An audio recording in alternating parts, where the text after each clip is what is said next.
A nuestro invitado del día de hoy le gustan las abejas, los animalitos, los pericos. Es un adicto a una cosa que no se están imaginando y es uno de los mejores escritores de este país.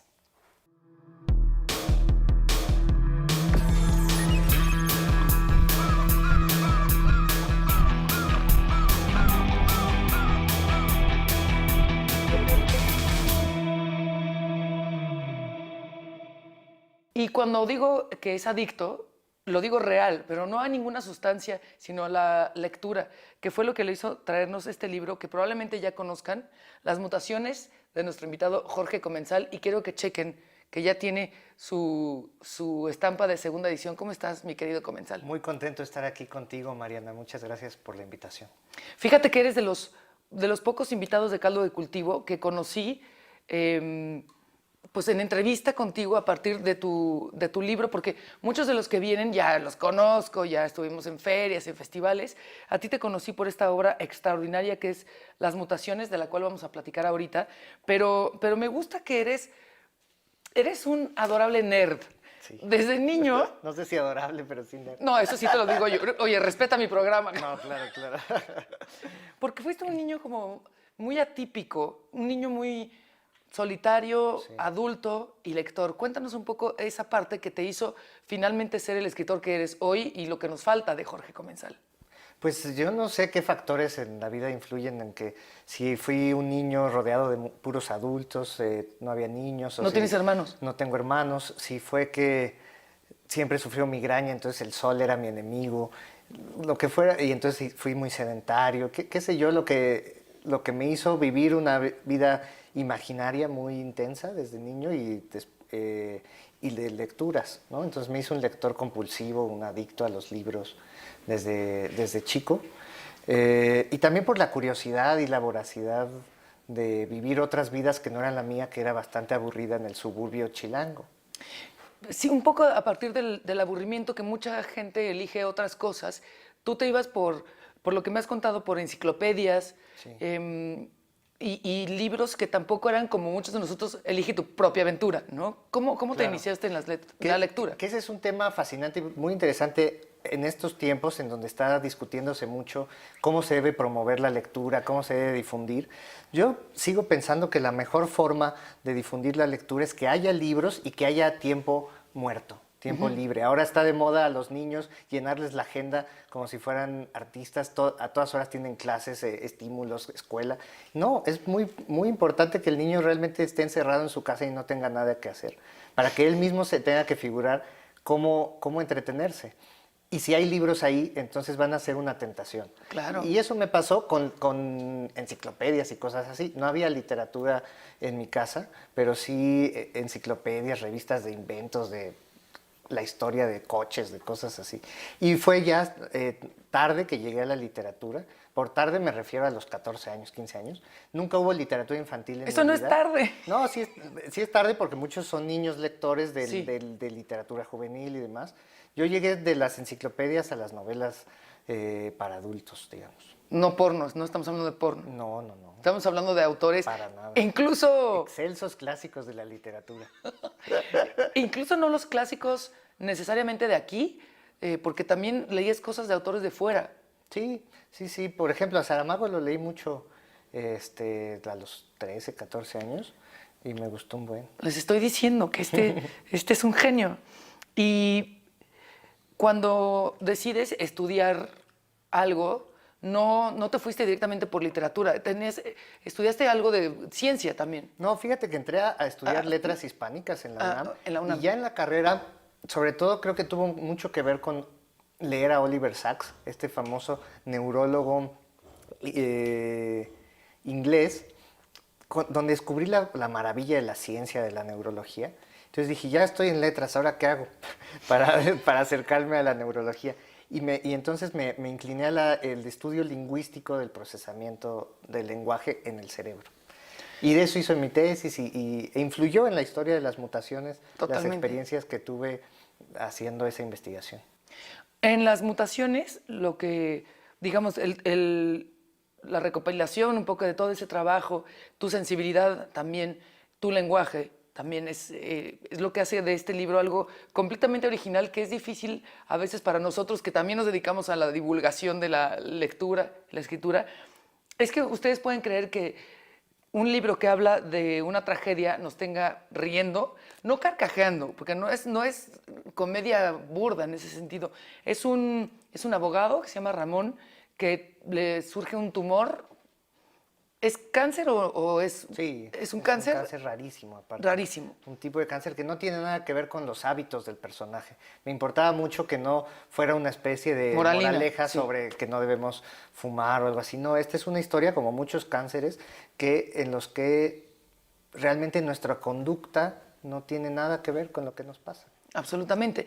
Y este personaje, Ramón, que es abogado, trabaja también con la palabra. Cuéntanos qué hace. Sí, pues es un abogado independiente, laboralista, litiga por su cuenta y como bien sabemos todos, pues verbo no solo mata caritas, sino también mata código penal y mata muchas otras cosas. Entonces, es en el diálogo y por eso me parecía interesante que fuera Ramón un abogado, porque es en el diálogo donde se da toda su vida laboral y personal también, ¿no? Es en la capacidad de hacer un buen arreglo antes de llegar a un juicio, un mal arreglo antes de llegar a un buen juicio y eso se logra en una cantina platicando, ¿no? Entonces, perder el verbo es perder nuestro contacto con el tejido social y eso es algo que quería retratar en esta historia, ¿no? Para hacer eso de manera muy verosímil, también te metiste como casi de contrabando a clínicas de neurolingüismo. Cuando estuve en la carrera, quise investigar cómo afectaba el daño cerebral en el habla. Entonces, para hacer esa investigación me disfrazaba de Borracho. justo lo contrario, de un médico muy joven, de pasante, para que me dejaran entrar al centro médico del Seguro Social y participar en los grupos de terapia del lenguaje. Y ahí conocí a muchas personas que, por ejemplo, por una lesión cerebral, por un infarto, por una embolia, cosas así, perdían la capacidad de articular las palabras, independientemente de que podían pensar con claridad lo que querían decir, pero no podían decirlo. Y esa experiencia para mí fue totalmente transformadora porque me hizo percatarme, aunque es obvio de que el lenguaje es la base de nuestra vida en común, no, a veces no nos detenemos a pensarlo. Cuán importante es ser capaz de mover la lengua y los labios muy rápido y de maneras muy raras para hacer lo que estamos haciendo ahora. Imagínate la televisión en mudo. Sería unos cuantos letreros y tendríamos que hacer maromas y demás, como se hizo hace 100 años. No, sí. Entonces, este programa, por ejemplo, es casi puro lenguaje con un poco de maquillaje y ropa, ¿no? Tenemos fotos tuyas que vamos a publicar en el programa. Quiero hacer una pausa y decir algo de otro personaje que es entrañable, que también fue una fuerza fundamental en el libro de las mutaciones de Jorge Comensal. Ahora todo el mundo habla de Cleo, pero vamos a hablar de Elodia. Hacemos una pausa y regresamos.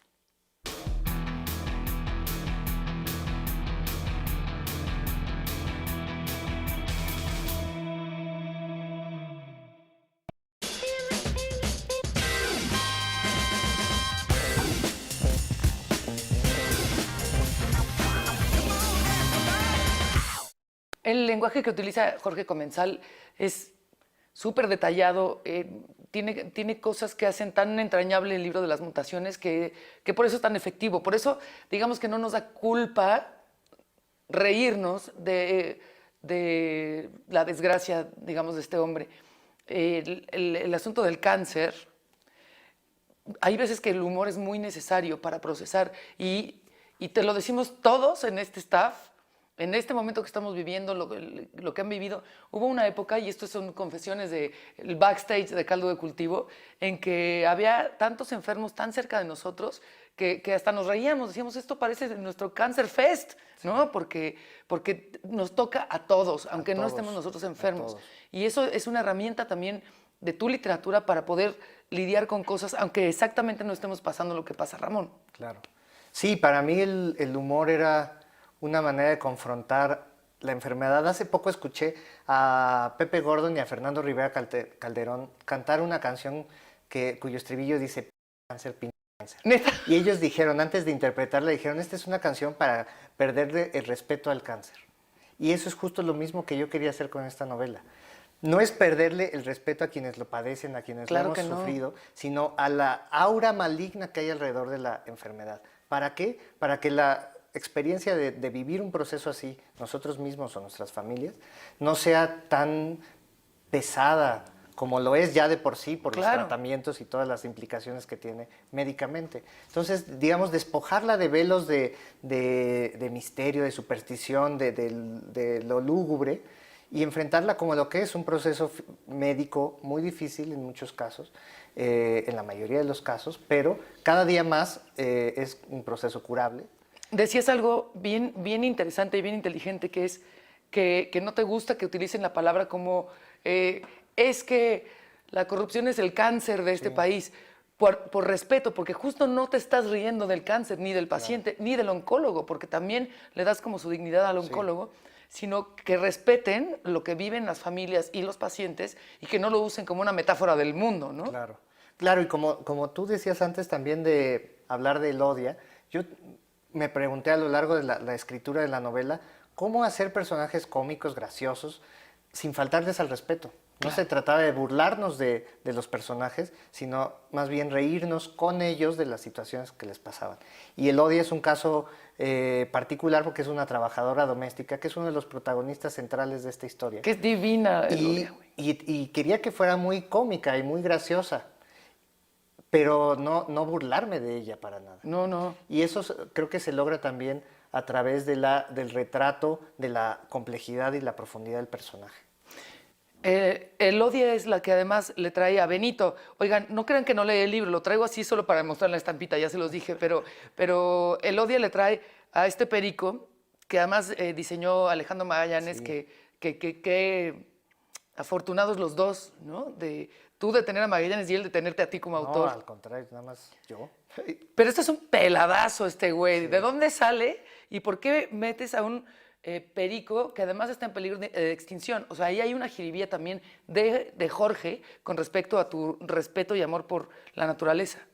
Sí, pues el perico realmente es uno de los primeros personajes que imaginé. O sea, me acuerdo de lo primero que escribí en algún borrador de la historia era realmente Ramón, el protagonista, con su perico gritando groserías, el perico, porque Ramón no puede hablar. Porque viene del mercado de Sonora. Viene del mercado de Sonora, donde estuvo tantos años, porque nadie lo quería, porque estaba muy maltrecho, desplumado y demás, que los vendedores del mercado y demás le enseñaron toda clase de insultos para toda ocasión, para piropear ofensivamente ahí sí a las mujeres. Claro.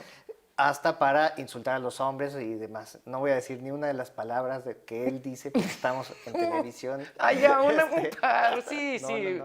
¿Tipo qué dices? Haz de cuenta, les dice, grita, y aparte grita cuando está enojado, y grita no más cuando está asustado, cosas así, ¿no? Lo cual hace reír mucho a los alumnos de secundaria, a los que por alguna razón les han dejado leer esta novela. Qué maravilla. Pero Benito justo era una forma de meter la risa y el desorden y el desmadre en una casa donde hay una enfermedad muy grave. Y eso era algo que me importaba mucho.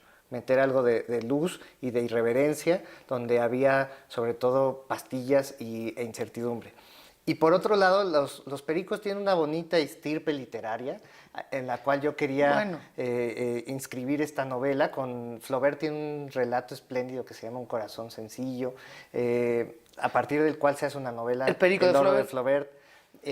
también, Está en una de García Márquez, empieza con una escena de un perico. exacto, Que es en El amor en los tiempos En del el amor en cólera. los tiempos del cólera, Hay un sí. gran perico. El periquillo Sarmiento. El periquillo Sarmiento. ahora el pericazo, gracias a Carlos. O sea, hay grandes pericos en la literatura y ellos también inspiraron a Benito.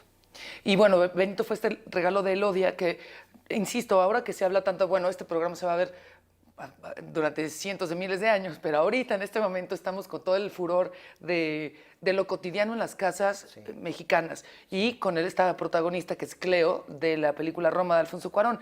Pero aquí tú lo pones mucho antes de este furor y me parece que es muy importante para ti lo cotidiano, o sea, estas relaciones de amor, de entrega que existen hasta en las situaciones límite y situaciones hostiles también por parte Sí. de un paciente que está también desesperado y encabronado con toda razón. Sí. Entonces, Sí, como quería retratar, sin emitir juicios abiertamente, cómo es esa relación tan compleja de fricción y demás entre personas, o sea, entre un patrón y la trabajadora doméstica, entre los cuales se genera un afecto que no corresponde realmente a la relación laboral que existe entre ellos, porque hay una explotación laboral muy injusta, que es lo que se está cada vez más haciendo visible hoy en día en nuestra sociedad, que no hay prestaciones laborales, no hay nada. Que proteja laboralmente a las trabajadoras. No hablo de eso, pero eso es lo que pasa. Es que Y va- al mismo tiempo que hay entonces una gran distancia de clasismo, de racismo, de muchas cosas, hay afecto Sí. y hay empatía y hay compañerismo y, como se ve en la historia, hay complicidad también. Y en esas contradicciones está la complejidad de la sociedad, ¿no? Porque además también incluyes, tenemos que hacer otra pausa, esto se me va muy rápido, necesito 1 hora y media de caldo de cultivo. La empatía que tú haces en tus personajes con los doctores, que tienen que estar lidiando con pacientes que muchas veces los curan y muchas veces los pierden. Entonces también es importante esta figura del doctor y sus propias terapias y cosas que suceden en las mutaciones. Este libro se ha publicado ya ¿en cuántos idiomas, Chejo Mensal? Ya se tradujo, está saliendo poco Digo, a poco claro. a 4, hasta ahora 4 a inglés, alemán, francés e italiano. Y ya es la segunda edición en México. Un aplauso también a Ediciones Antílope, porque son un grupo de amantes de la literatura, de los libros, de la escritura, y lo hicieron muy bien. Este fue un home run. ¿Así se dice? ¿Sí, no? Tal vez un knockout. ¿Knockout o gol de campo? Hacemos pausa y regresamos para enterarnos de los chismes de la vida de Jorge Comensal.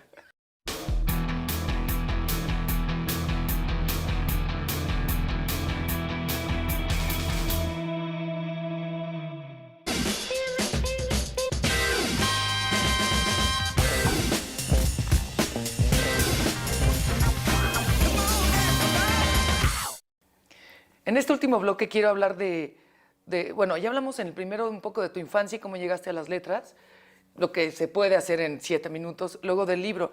Y cómo vive un autor que de pronto a los 29 años publicaste esto, 29 años, toda esta atención, porque yo te he dicho, y se constata en este libro, que digo, no es por presumir, pero es mi libro y aquí viene Jorge, que por este libro te conocí afortunadamente y por recomendación de 3 personas que admiro mucho, que es César Tejeda, escritor, editor, es Eduardo Casar, extraordinario maestro nuestro, poeta, escritor también de una novela que es muy buena que se llama El Amaneceres de Luzar, y de Juan Villoro, ¿no? Y los 3 me dijeron, pero por favor, no puedes dejar de entrevistar a Jorge Comensal, y así fue como nos conocimos. Sí.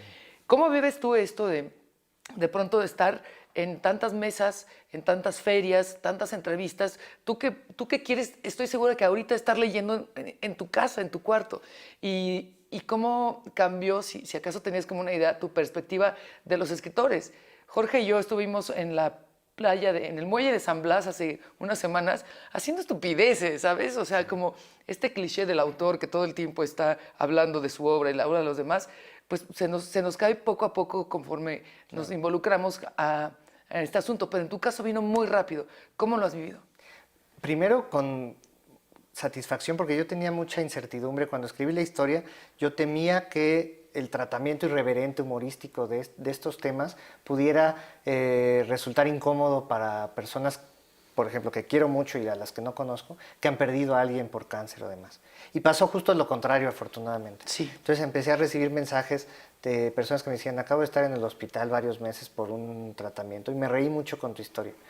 Y eso realmente me ha resultado muy gratificante. Y a partir de eso ha sido entonces conocer testimonios, experiencias y sorpresas gratas siempre, la verdad, de lecturas que yo no había imaginado. Eso es muy bueno. Ahora, por el lado de conocer a los escritores, Yo pienso que muchas veces lo mejor es no conocernos entre nosotros. ¿Por qué? Porque como lector te puede arruinar la experiencia, porque o te cae alguien muy bien y entonces dices, ay, bueno, está muy aburrido, pero él es muy simpático. O por el contrario, te llevas muy mal con alguien más y entonces ya se vuelve eso un obstáculo entre el libro y tú. Por suerte, la mayoría de los escritores están muertos, entonces no hay forma de ir a la playa con ellos y no interfieren con la lectura. Es más, hasta a mí me encanta El Lazarillo de Tormes, un libro de hace 500 años, una novelita, anónima. No sabemos quién la escribió, por más que han intentado los estudiosos en ubicar a su autor. Y yo digo, qué bueno que no sabemos quién la escribió. Así, la biografía del autor no contamina nuestra lectura del libro.